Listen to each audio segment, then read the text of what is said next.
మనమందరం కూడా ఇక్కడ ఏ ఉద్దేశంతో అయితే వచ్చినామో, మనల్ని మన పేరెంట్స్, మన తల్లిదండ్రులు ఏ ఉద్దేశంతో అయితే పంపించారో, ఫస్ట్ మనం క్రమశిక్షణ, సమాజంలో ఎట్లా బ్రతకాలి, ఎట్లా ఎదగాలి, దాని తర్వాతనే మనకి education important.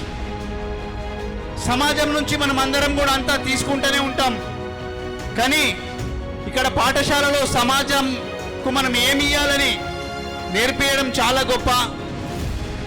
From very young age, we were taught if you fail in any subject, our parents say, useless fellow, you failed in mathematics, you failed in physics, you failed in chemistry. But I understand, you need to move out of that fear of failure, which is very, very important. You need to move out of failure. Failure is the stepping stone of success, right?